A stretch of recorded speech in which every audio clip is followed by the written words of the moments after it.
ओम नमः शिवाय, हर हर महादेव। मंत्राचल की शोभा और शिव संवाद युक्त पार्वती के गौरी होने की कथा। ऋषि बोले, महादेव जी अपने अनुचरों और देवी सहित अंतर्धान होकर कहाँ गए और कहाँ बसे तथा कहाँ विश्राम किए। वायु बोले, श्रीमान शिवजी उस मंदाचल पर्वत पर चले गए जो कि चित्र विचित्र धातुओं और गंधराव से शोभित तथा उनके तप करने योग्य और उनका निवास स्थान था, और जिसने उनके अपने ऊपर शिवजी के निवास के लिए बड़ा तप किया था। तब कई बहुत समय के बाद उसे शिवजी की चरण कमलों की स्पर्श प्राप्त हुआ। जिस पर्वत की सुंदरता हजारों मुख से और करोड़ वर्ष से भी नहीं की जा सकती, उसकी सुंदरता के समान अन्य कोई पर्वत नहीं। उसकी सुंदरता कोई वर्णन नहीं कर सकता। हाँ, यह अवश्य कह सकते हैं कि शिवजी के निवास के कारण यह पर्वत श्रेष्ठ रिद्धियों और सुंदरता के परिपूर्ण है। भगवान शंकर ने पार्वती के प्रिय इच्छा से ही रमणीय पर्वत को अपना अंतपुर रूप माना। इस पर्वत की मेखला रूप पृथ्वी श्रेष्ठ पत्थर और वृक्ष है। यह पर्वत शिव पार्वती के सानिध्य से संपूर्ण ब्रह्मांड को तिरस्कृत करता है। जगत के माता पिता के नित्य स्नान तथा पानोपयोगी होने के एवं उनके पूर्ण संस्कारों के प्राप्त होने से वह चारों ओर फैला हुआ है। उस पर छोटे छोटे शीतल झंडे मानो कि उस पर्वतराज का नित्य ही अभिषेक कर रहे हैं, और रात्रि के समय जब चंद्रमा का प्रकाश पड़ता है तो और भी यह शोभायमान हो जाता है, और ऐसा ज्ञात होता है कि मानो यही साम्राज्य छत्र धारण किए हैं।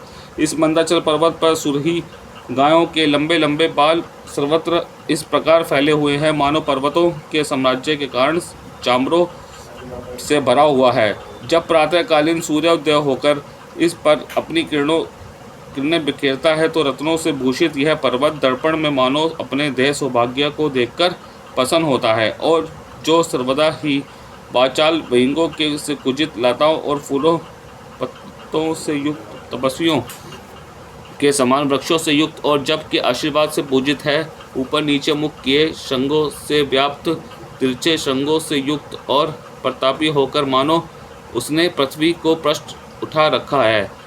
वह सब दिशाओं से में व्याप्त भागों से आकाश में भ्रमित हो रहा, और जो मानो इस प्रकार सारे जगत को देख रहा है। वह अपने गुहा रूपी मुख से जो उसके बड़े उदारों के समान है, वह सर्वदा जागृत है तथा जो सर्वदा नवीन सुंदरता की जंबाई ले रहा है। इस प्रकार वह मानो सारे समुद्र को ग्रस कर रहा है और सागर का पान करता हुआ अंधकार को उगलता हुआ मानो आकाश को भक्षण कर रहा है। उसके निवास की भूमि दर्पण के समान उज्ज्वल है, और जो अपनी छाया से श्रम को दूर करता हुआ वृक्षों की मनोहर छाया, नदी सरोवर आदि से युक्त शीतल वायु जिस पर इधर उधर चल रहा है, और जिसकी भूमि इस प्रकार शिवजी में सचला हुई थी, इसी सब प्रकार से श्रेष्ठ स्थान का स्मरण कर शाम त्र्यंबक पार्वती सहित उठकर दैव्याश्रम से वहां चले गए। महेश्वर अपने उस उद्यान से पहुंचकर दिव्य अंतपुर की भूमि में चले गए। कुछ समय के पश्चात जब प्रजा की वृद्धि हो रही थी, तब शुंभ निशुंभ दो दैत्य उत्पन्न हुए, जिनकी तपस्या से प्रसन्न होकर ब्रह्मा जी ने उन्हें यह वरदान दिया कि तुम अखिल विश्व के सत्पुरुषों से अवध्य होंगे, परंतु अयोनिजा कन्या अंबिका की आज्ञा कभी ना टालना। यदि काम वश होगे तो युद्ध में मारे जाओगे। उसने इस ब्रह्म वरदान को स्वीकार किया, और ब्रह्मा से ही आरंभ कर उसने सभी समस्त देवताओं को जीतकर सारे जगत में वेदों की मर्यादा ही उठा दी। उसे मारने के लिए ब्रह्मा जी ने दिवेश की बहुत विनती की और कहा, जैसे भी हो यह कार्य कीजिए, वरना अपना वर बतलाइए। ऐसा ढंग रचा कि जिसमें महादेव जी और अम्बा में क्रोध उत्पन्न हो जावे।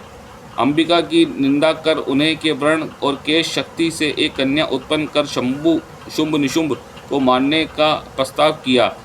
नील लोहित भगवान ने हंसकर उसे स्वीकार कर लिया और किसी प्रसंग में उन्हें काली कहकर पुकारा। अपने वर्ण की निंदा सुन पार्वती को बड़ा क्रोध हुआ, किंतु उन्होंने हंसकर अपने स्वामी से कहा, कन्या, आपको मेरे इस मेरे वर्ण में नहीं प्रेम नहीं है? इतने दीर्घ समय तक आपने इस बात को कैसे रोक लिया था? यदि आपकी मुझ में रति नहीं है तो मेरे साथ क्यों रहते हैं? हे प्रभु, इस जगत में तो आपको कुछ भी अशक्य नहीं है। आप तो आत्मारामी हैं, काम को चलाने वाले हैं। मैं तो यह समझती थी कि स्त्री कितनी भी स्वर्ग सुंदरी क्यों ना हो, यदि स्वामी का उससे प्रेम ना प्राप्त हो तो सारे अच्छे गुण व्यर्थ हैं, क्योंकि स्त्रियों के लिए स्वामी ही प्रसन्नता की उसको परलोक में फलदायक है, अन्यथा नारी क्यों उत्पन्न हुई? आपने मेरे इस शरीर की निंदा की, अब मैं इसे नहीं रखना चाहती। या तो वर्ण बदल लूँगी या स्वयं नहीं रहूँगी। यह कहते हुए देवी को और भी रोष आया। उन्होंने उस आसन से उठ तप करने की इच्छा से चलने की इच्छा और चलने के लिए स्वामी की से आज्ञा मांगी। शिव जी का उनका वियोग अच्छा ना लगा। उन्होंने उनके चरणों की ओर प्रणाम किया और कहा, हे प्रिय, यह तो अनजान में एक क्रीडोक्ति की थी। तुम मुझ पर कुपित क्यों हो गई हो? तुम में मेरी रति ना होगी तो किस में होगी? तुम जो जगन माता और मैं पिता हूँ, काम की बात क्या कहती है? जगत की उत्पत्ति तो इससे भी पहले हुई है और उसे तो मैंने अन्य जनों के लिए उत्पन्न किया है। इसका तो तुम्हें कुछ कहना ही ना था। उसने मुझे साधारण देवता समझ मेरा एक बार तिरस्कार किया तो मैंने उसे जला दिया। अच्छा समझ लो, इसी कारण मैंने विलासोक्ति भी की। मैं क्या जानता था कि उसका ऐसा कार्य प्रकट हो जाएगा। हे देवी, तुम क्रोध ना करो, तुम में मेरी परम रति है। इस प्रकार शिवजी ने पार्वती को पसंद भी किया, परंतु उन्हें काली शब्द लग गया था।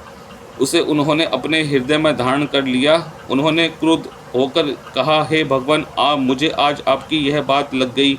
यह आपने मुझे पहले ही क्यों नहीं बता दिया था? स्त्री के त्याग को कोई नहीं पा सकता। कुलंगनाओं की सत्य पुरुषों से निंदा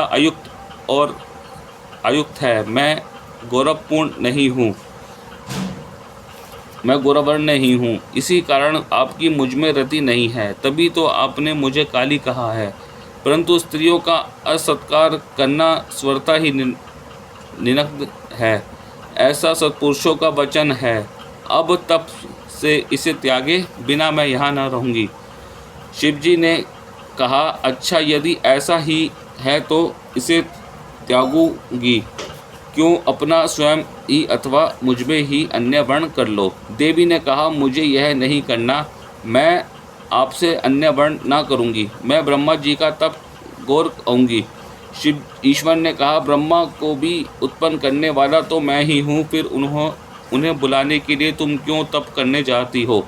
देवी ने कहा, मैं जानता हूँ कि देवताओं ने आपसे ही वर पाया है, तथापि आपकी उसी आज्ञा से मैं ब्रह्मा की तप द्वारा आराधना करूँगी। पहले भी मैं सती नाम वाली दक्ष की दुहिता हुई और तुम जगतपति को प्रति रूप से मैं प्राप्त किया। अब फिर उसी प्रकार तप द्वारा गौरी पति रूप गौरी होंगी। कहिए, इसमें मेरा क्या दोष है? यह सुन महादेव जी हंसने लगे। देव कार्य की इच्छा से देवी को उस प्रकार निषेध न कर सके। ओम नमः शिवाय। हर हर महादेव।